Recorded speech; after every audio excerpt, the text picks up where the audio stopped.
इतिहास और दर्शन शास्त्र के इस मास्टर रिव्यू में स्वागत है। आज हम पश्चिमी विचारों के एक बहुत बड़े स्तंभ, महान दार्शनिक अरस्तू पर बात करने वाले हैं। एक ऐसा मास्टरमाइंड जिसने दुनिया को देखने का हमारा पूरा नजरिया ही बदल कर रख दिया। तो चलिए, बिना किसी देरी के इस एक्सप्लेनर को शुरू करते हैं। आज के हमारे इस रिव्यू सेशन का एजेंडा एकदम साफ है। हम अरस्तू के बारे में जानेंगे, उनकी फिलॉसफी के कुछ प्रमुख शब्द समझेंगे, तर्कशास्त्र, राजनीति और शिक्षा पर उनके विचार देखेंगे, जरूरी किताबों की लिस्ट जानेंगे और आखिर में उनके प्रभाव का आकलन करेंगे। तो चलिए सीधे चलते हैं सेक्शन 1 पर। हमारा आज का सब्जेक्ट अरस्तू, पश्चिमी विचारों के निर्माता। उनके ऐतिहासिक बैकग्राउंड को समझना बहुत जरूरी है। 384 ईसा पूर्व में ग्रीस के स्टागिरा में जन्मे अरस्तू महान प्लेटो के सबसे ब्रिलियंट स्टूडेंट बने। और सबसे दिलचस्प बात क्या है, आगे चलकर यही अरस्तू महान सिकंदर यानी अलेक्जेंडर द ग्रेट के गुरु भी बने। जरा सोचिए, एक तरफ प्लेटो के गहरे दर्शन को सीखना और दूसरी तरफ दुनिया जीतने वाले सिकंदर को व्यवहारिक राजनीति सिखाना। ये उनके विजन की विशालता को साफ दिखाता है।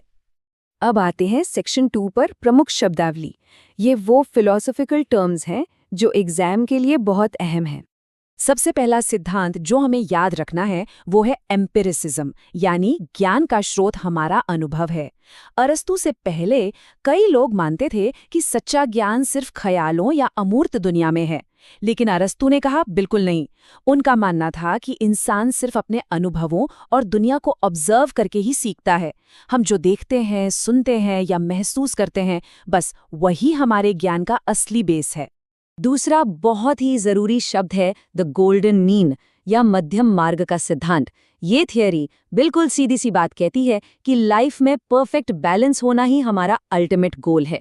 अरस्तू के हिसाब से किसी भी चीज की बहुत ज्यादा अति या बहुत ज्यादा कमी, ये दोनों ही गलत हैं। चलिए इसे एक उदाहरण से समझते हैं। एक तरफ है अति, यानी किसी इमोशन या बर्ताव का बहुत ज्यादा होना, और दूसरी तरफ है कमी, यानी उसका बिल्कुल न होना। अरस्तू इन दोनों ही एक्सट्रीम्स को पूरी तरह रिजेक्ट करते हैं। जैसे बिना सोचे समझे खतरे में कूद जाना और डरपोक होना, इन दोनों के बिल्कुल बीच में जो है वही सच्चा साहस है। और यही मध्यम मार्ग लाइफ में सही फैसले लेने की असली कुंजी है। आगे बढ़ते हैं सेक्शन 3 की तरफ, तर्कशास्त्र के मूल सिद्धांत। आखिर अरस्तू को तर्कशास्त्र का जनक क्यों कहा जाता है? इतिहास अरस्तू को फादर ऑफ लॉजिक इसलिए मानता है क्योंकि उन्होंने सिर्फ अलग अलग विषयों को पढ़ा ही नहीं, बल्कि फॉर्मल लॉजिक यानी औपचारिक तर्कशास्त्र की मजबूत नींव रखी। विज्ञान में क्लासिफिकेशन कैसे करना है, इसका एक सिस्टमैटिक तरीका उन्होंने ही बनाया।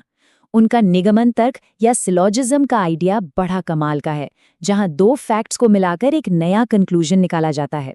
इसी लॉजिकल फ्रेमवर्क पर आज की वैज्ञानिक सोच टिकी हुई है। अब आते हैं चौथे सेक्शन पर, राजनीति और शिक्षा, एक नागरिक का निर्माण। पॉलिटिक्स को लेकर उनका विजन एकदम क्लियर था। उनका दृढ़ विश्वास था कि इंसान के सर्वांगीण विकास के लिए राज्य का होना बहुत जरूरी है। अरस्तू का कहना था कि राज्य सिर्फ नियम कानून बनाने के लिए नहीं, बल्कि इंसानों को एक बेहतर और नैतिक जीवन जीने में मदद करने के लिए मौजूद है।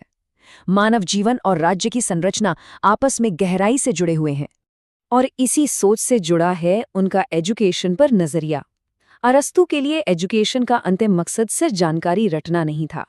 उनका मानना था कि शिक्षा का असली उद्देश्य अच्छे, नैतिक और काबिल नागरिक तैयार करना है, क्योंकि एक मजबूत राज्य तभी बन सकता है जब वहां की शिक्षा प्रणाली ऐसे नागरिक बनाए जो समाज के लिए जिम्मेदार और उपयोगी साबित हों। सेक्शन 5, आवश्यक पठन। कोई भी रिव्यू इंपॉर्टेंट किताबों के बिना पूरा कैसे हो सकता है?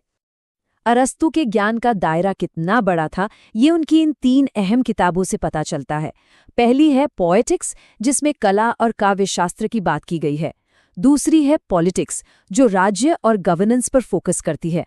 और तीसरी है निकोमेचियन एथिक्स, जिसमें नैतिकता और एक अच्छी लाइफ कैसे जी जाए इसके सिद्धांत बताए गए हैं। काव्य से लेकर राजनीति तक उन्होंने सब कवर किया। और अब हम पहुंच गए हैं अपने आखिरी सेक्शन पर, सेक्शन 6, निष्कर्ष और प्रभाव। यहाँ सबसे बड़ी टेकअवे ये है कि अरस्तू सिर्फ इतिहास की किताबों का एक नाम भर नहीं है, वे विश्व इतिहास के सबसे प्रभावशाली दार्शनिकों में से एक हैं। आज हम मॉडर्न एजुकेशन, पॉलिटिक्स, साइंस और फिलॉसफी में जो भी देखते हैं, उन सबके पीछे अरस्तू के विचारों की ही एक बहुत मजबूत नींव है। उनका प्रभाव आज भी उतना ही प्रासंगिक है। तो इस रिव्यू सेशन को खत्म करने से पहले आपके लिए एक फाइनल एग्जाम क्वेश्चन। आज की इस मॉडर्न दुनिया में जहां हर तरफ विचारों और व्यवहार में तीव्र चरम सीमाएं या एक्सट्रीम्स देखने को मिलते हैं, वहां अरिस्तु के गोल्डन मीन यानी मध्यम मार्ग के सिद्धांत को हम कैसे लागू कर सकते हैं? क्या ये प्राचीन फॉर्मूला आज के इस एक्सट्रीम समाज को संतुलित कर सकता है? इस पर जरूर विचार कीजिएगा। इस एक्सप्लेनर में जुड़ने के लिए बहुत बहुत धन्यवाद।